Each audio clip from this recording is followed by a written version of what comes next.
कैसे हैं आप सब? होप आप सब बहुत अच्छे होंगे अपने अपने घर पे। सो अभी अभी मैं सो के उठी हूँ एंड लाइक अभी नहीं उठी हूँ, हो तो काफ़ी टाइम गया है, बट एक्चुअली मम्मी को कहीं जाना था तो मैं उस चक्कर में फटाफट से वीडियो स्टार्ट नहीं कर पाई। थोड़ा लेट ही हो गया है वीडियो स्टार्ट करने में।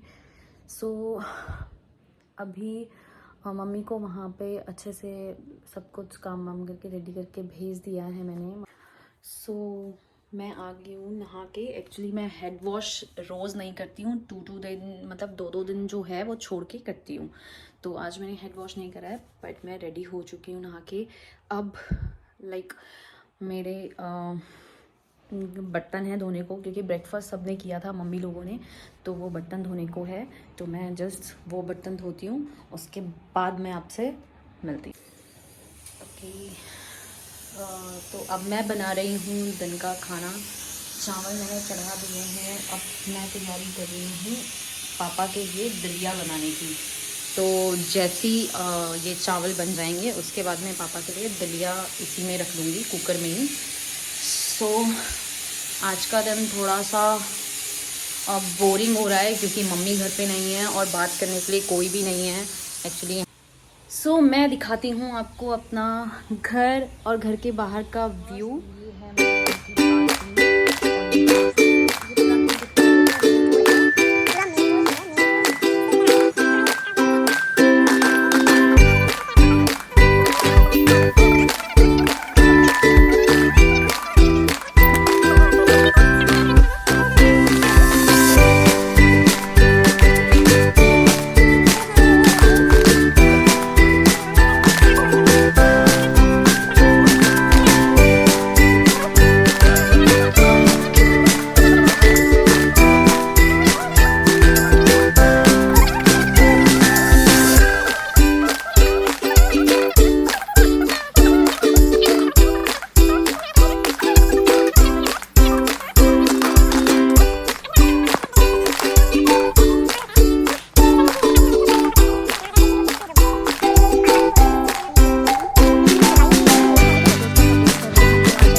कमेंट सेक्शन में ज़रूर बताइएगा कि आपको मेरा घर कैसा लगा। ये मेरा मायके वाला घर है, मम्मी लोगों का घर है ये। ससुराल वाले घर का भी मैं विज़िट आपको करवाऊंगी जब मैं दिल्ली चली जाऊंगी।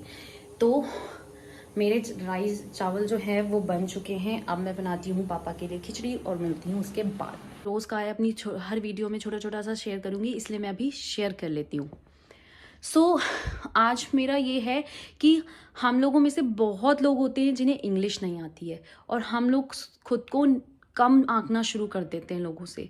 बल्कि ये नहीं है, हमें इंग्लिश नहीं आती है इसका मतलब ये नहीं है कि हम किसी से कम हैं। इंग्लिश आना इतना इम्पॉर्टेंट नहीं है। हाँ, आज के टाइम पे इंग्लिश को इम्पॉर्टेंट माना जाता है, पर ये नहीं है कि अगर हमें इंग्लिश नहीं आती है तो हम किसी से कम हैं। क्योंकि एक टाइम था, मैं भी हिंदी मीडियम से पढ़ी हूँ एंड मुझे भी बिल्कुल नहीं आती थी।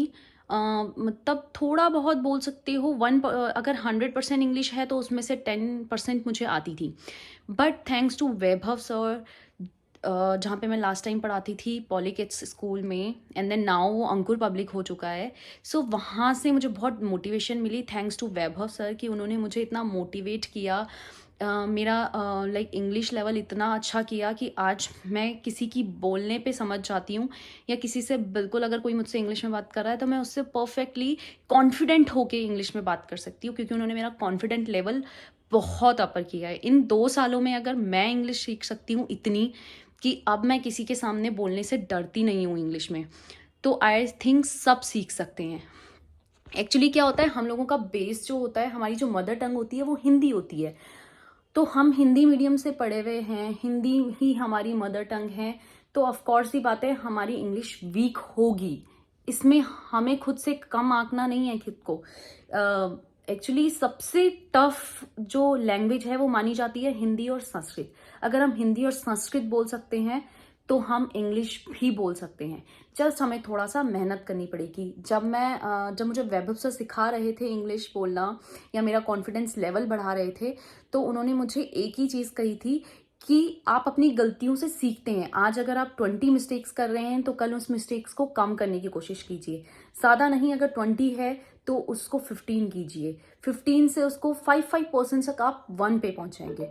तो मुझे लगता है कि मैं अपनी इस जर्नी में मैंने 2 इयर्स में काफ़ी इम्प्रूव किया अपनी इंग्लिश में, बिना किसी इंग्लिश कोचिंग के, बिना किसी चीज़ के। जस्ट मैंने पॉलीकिड्स में वैभव सर की रिगार्डिंग, मतलब वैभव के सर की वजह से ही मैंने इंग्लिश में इतना इम्प्रूव किया है। मुझे भी बहुत लोग अभी भी बोलते हैं, क्योंकि मैंने अभी किसी को दिखाया नहीं है, या मैं किसी को बताती नहीं हूँ, या मैं खुद को बहुत ज़्यादा एटीट्यूड में नहीं रखती हूँ कि हाँ मुझे इंग्लिश आती है, मुझसे ज़्यादा किसी को आ ही नहीं सकती। क्योंकि अभी भी बहुत लोग हैं जो खुद को बहुत ज़्यादा समझते हैं कि हाँ हमारे बराबर इंग्लिश किसी को नहीं आ सकती। तो आप उन सबको ये बोलिए कि हमें इंग्लिश नहीं आती है, वी आर एक्सेप्टेड, बट आप हमें ये बताइए कि आपको हिंदी कितनी आती है, क्योंकि जो हम बोलते हैं वो प्योर हिंदी लैंग्वेज नहीं है। हिंदी लैंग्वेज वो होती है जो महाभारत जैसी किताबों में लिखी जाती है। अगर कोई आपको जस्ट ये बोल दे कि आपको इंग्लिश नहीं आती है, आप गंवार हो, आप कुछ मत बोलिए उन्हें। आपके घर में कोई बुक होगी भागवत गीता, या आप भागवत गीता का कोई भी पेज ऑनलाइन ओपन करके उनको कहिए कि इस बुक में जो लिखा, इस पेज में जो लिखा है उस अक्षर का हमें मतलब बता दीजिए, जस्ट हिंदी में ही बता दीजिए, ठीक है? तो हम समझेंगे कि हम आपसे बड़े गंवार हैं। सबसे अच्छा आंसर उनको यही दे दीजिए, कुछ मत कीजिए। उन्हें कहिए कि हाँ हमें इंग्लिश नहीं आती है, तो आप बस इस वर्ड का हमें हिंदी, नॉर्मल हिंदी, इंग्लिश भी नहीं, हिंदी में ही हमें ये वर्ड बता दीजिए कि इस अक्षर का मीनिंग क्या है। That's it. मैं जहाँ तक जानती हूँ कि नहीं आती होगी, बिल्कुल नहीं आती होगी, क्योंकि हिंदी के कुछ कुछ अक्षर ऐसे होते हैं जो सिर्फ हम हिंदी मीडियम वाले ही जान सकते हैं और कोई नहीं जान सकता। तो मुझे नहीं लगता कि अगर आपको इंग्लिश नहीं आती है तो आपको कभी किसी से खुद को कम समझना चाहिए, ठीक है? क्योंकि पहले मैं भी समझती थी, बट मैं हिंदी बोलने में कंफर्टेबल हूँ। दैट्स नॉट मीन कि मुझे इंग्लिश नहीं आती है, बट इसका मतलब ये है कि मैं हिंदी बोलने में कंफर्टेबल हूँ और मैं हिंदी ही बोलूँगी। जिसको मुझे गंवार समझना है, जिसको मुझे जो समझना है समझता रहे, आई डोंट केयर। क्योंकि मेरे को जो अच्छा लगेगा मेरी लाइफ में मैं वही करूँगी। किसी के अकॉर्डिंग मैं अपनी लाइफ नहीं चलाती हूँ और ना मैं चलाऊँगी अब से। सो गाइज, मैं इस व्लॉग को यहीं पे एंड करती हूँ। एंड ये मेरा सेकंड व्लॉग है। मैंने बहुत कोशिश करी है कि जो कल मैंने मिस्टेक्स की थी उन मिस्टेक्स को थोड़ा बहुत कम कर लूँ। सो प्लीज़ आप मेरे चैनल को लाइक कीजिएगा, सब्सक्राइब कीजिएगा, प्लीज़ प्लीज़ प्लीज़, और कमेंट सेक्शन पे अपने सजेशंस भी मुझे बताइएगा। Thank you, bye bye, good night.